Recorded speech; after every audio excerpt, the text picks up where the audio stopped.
more job applications from last week. We require more than that, Mr. Cranston. I know that. I know. I thought I was sick. Did you get any response from any of them? No. Are you sure you filled out the application properly? Yes, I'm sure.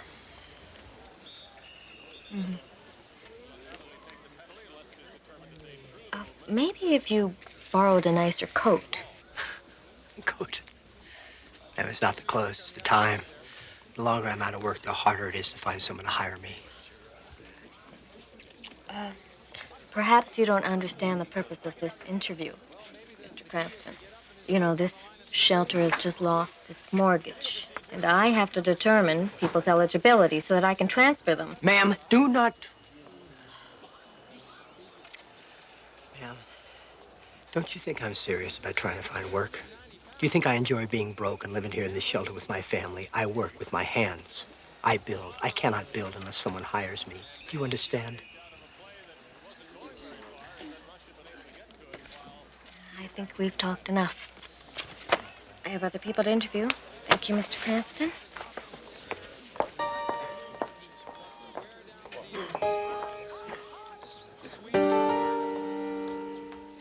Steve Cranston, a man living what Thoreau called a life of quiet desperation. A man once successful, once firmly ensconced in the American dream, only to have it turn into a nightmare. Steve Cranston, a statistic whose number is about to be called from the Twilight Zone.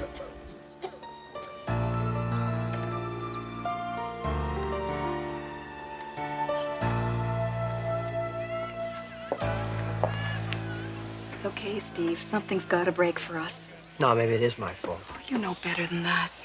You'll find a job soon. Soon is not going to cut it, Elaine. If I don't find something, we're going to be out in the street. You know they're closing this place down. What about that job program they're starting over in Carsdale? I told you, the job program has been put off for a month. You know how many positions are open? 20. You know how many applications there are? Over 200. Now you tell me what our chances are. What are we gonna do? I don't know. I don't know.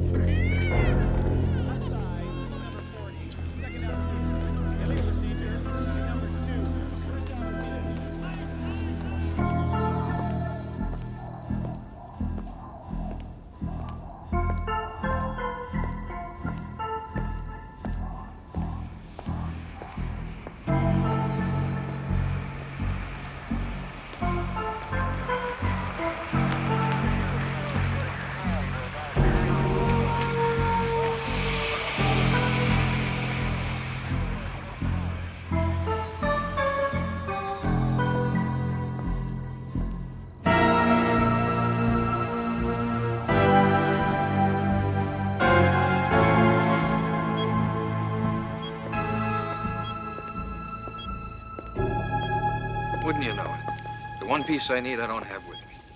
Well, what do you suggest be done in the meantime? Just leave it off tonight. I'll be back in the morning. Leave it off. I mean, do you really think that's such a good idea? Oh, look, I've left the arm light on. Nobody will know the whole system's down unless you tell them, right?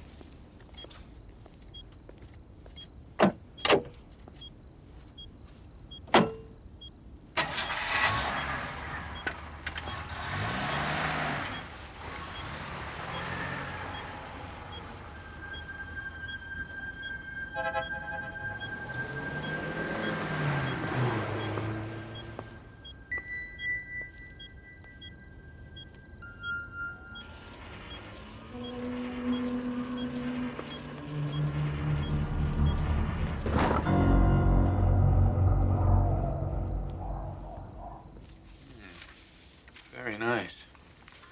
Very nice indeed. You'll notice the growth in the fourth quarter profits in... Yeah, I can see that. But I still want the audit pushed through.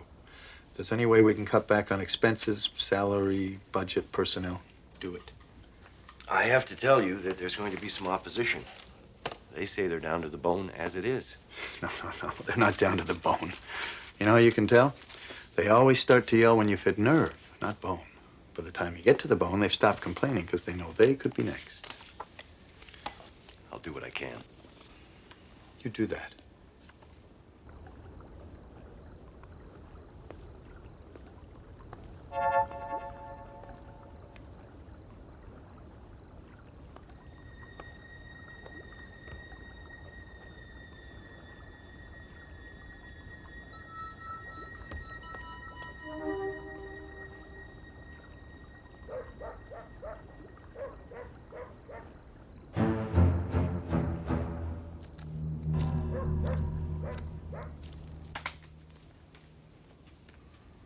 Well, I see you're ready to leave. You have that look.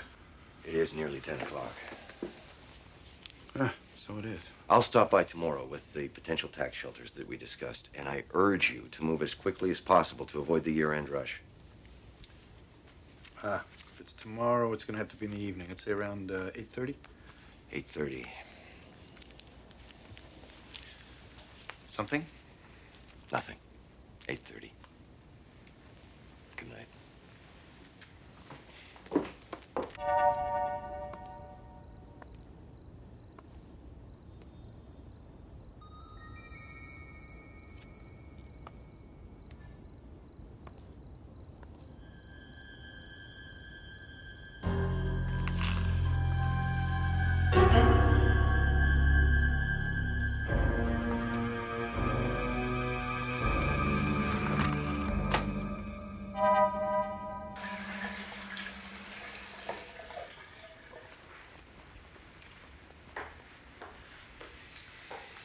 Will there be anything else this evening, sir?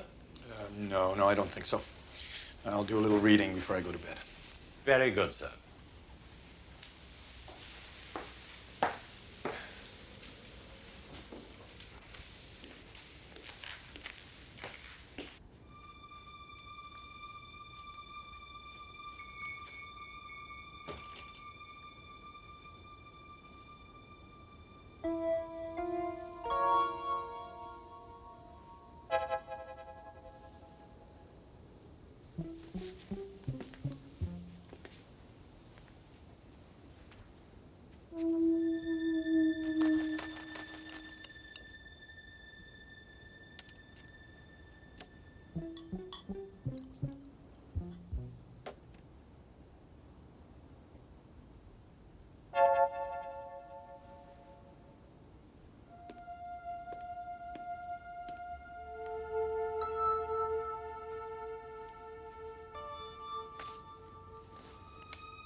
Stay right where you are.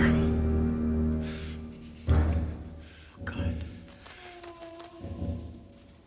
Mister, look, I made a mistake, okay? Don't do anything. I'll give you back. Don't move! Back up. You don't understand. Back up. What are you gonna do? I'm gonna use the phone and call the cops. That's what I'm gonna do. Back up! No, please don't call the police, mister. Let me explain you something. I got a family! You should have thought of that before. Now, don't try anything. I'm not afraid to use this thing. No! Don't you call the cops. I have a family. I have a wife. I warned you. Don't you know?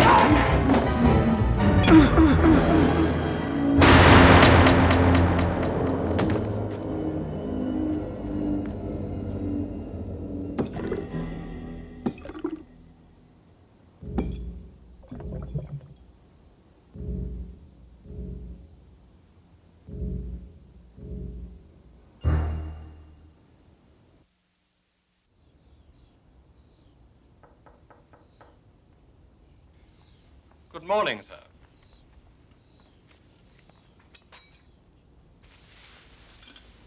Who are you? What am I doing here? Just try to relax, sir. You received a rather nasty bump when you hit your head. But the doctor said you'd be all right if you rest. No, that's not right. I was shot. Oh, you're confused, sir. You shot the other man, but the police took him away. What other man? What are you talking about? Mr. Perry, the doctor was most emphatic about your staying in bed.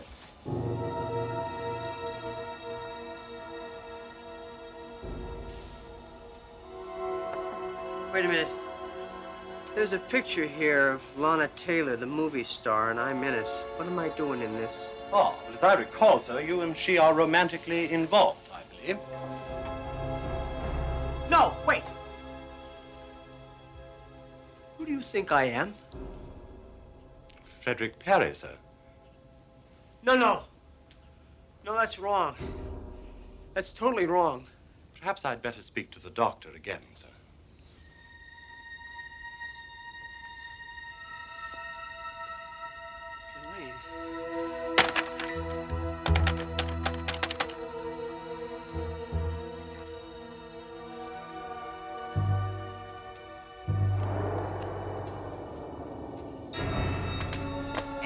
Shelter. Yes, good morning. Is Elaine Cranston there, please? I'm sorry, she's not here. No, I have to speak to her. It's urgent. I'm her... She's at Mercy Hospital. Seems her husband got shot last night.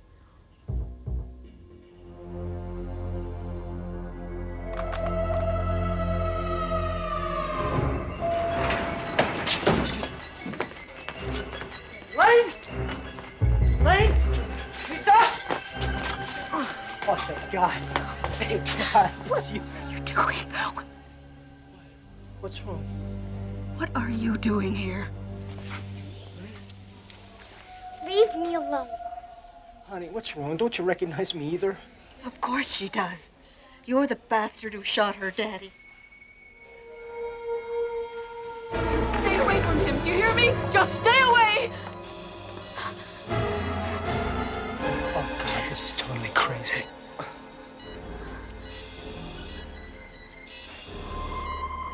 Just because he robbed you was no reason to try and kill him. No, you don't understand. He tried to kill me. He was desperate. We have no money, no place to go after You tomorrow. don't understand. Look, I got all the money we need, babe. I don't know how this... You may not... You can't buy your way out of this, Mr. Perry. Now get out of here. Now get out. Get out of here before I call the police. No, I'll drop the... I mean, he'll drop the charges. You don't understand. He's not really...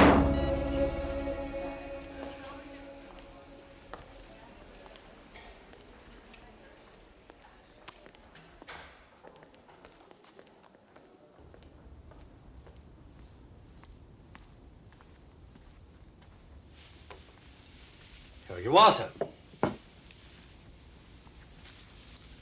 I hate lobster. I thought you loved lobster, sir. Things change. Too many things.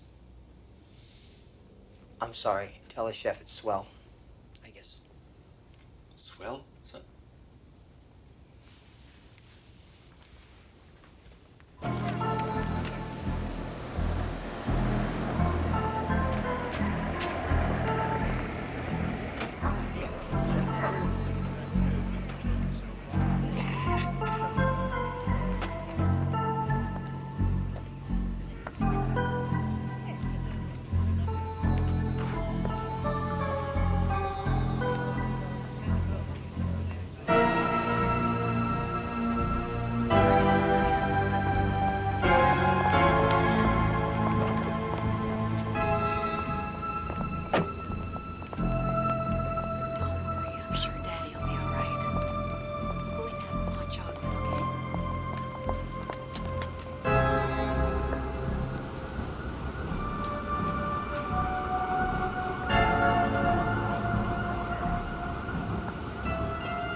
Fred?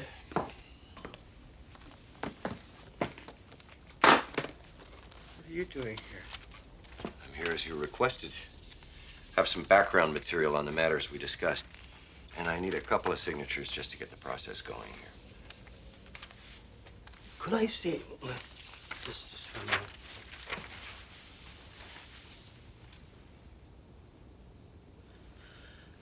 This is a lot of money. You should know. Needless to say, we have a number of options we can pursue here to get the best possible shelter for the money. Shelter. Let me ask you a question. How much money is this? I mean, if I put it all on the table in a great big pile, how much would it be? Well, counting stocks, real estate, long-term municipal certificates of deposit, a little over 40 million. Of course. And, of course, there's about 800,000 in cash and mutual funds. And I could spend that, right? Yeah, sure. You could. Do you know this place called the 8th Street Shelter? It's a place downtown for the homeless. Their mortgage is running out tomorrow, and I'd like to, To what?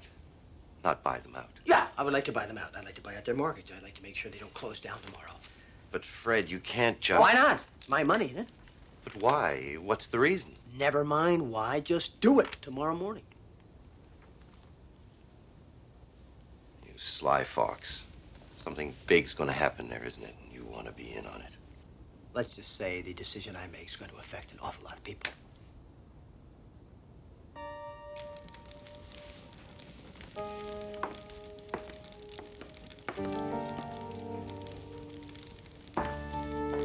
Would there be anything else this evening, Mr. Perry?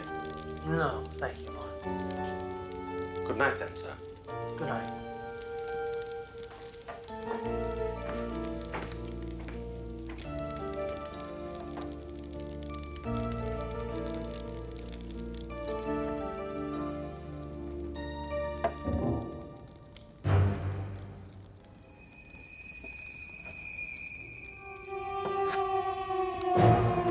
Stay right where you are. No! I have a family. I have a wife. You should have thought of that before. Don't you call the cops? Now don't try anything. I'm not afraid to use this. No!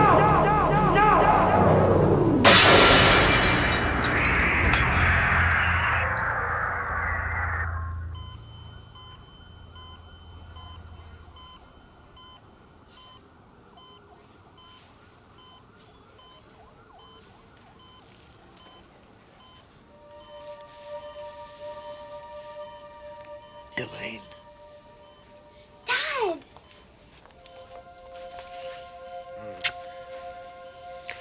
Steve. Thank God.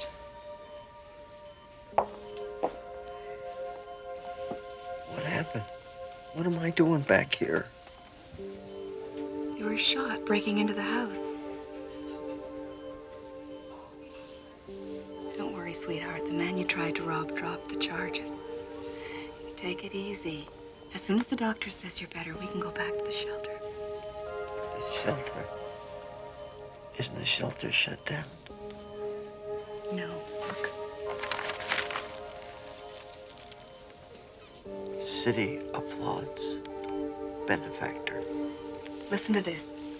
Spokesman for financier Frederick Perry announced plans today to buy out the mortgage on the 8th Street shelter.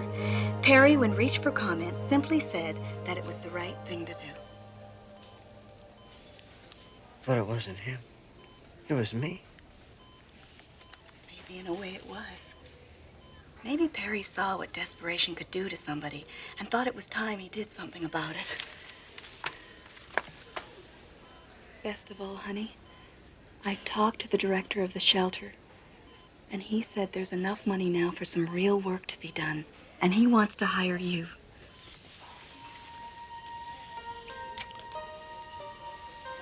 I was so afraid I was gonna lose you.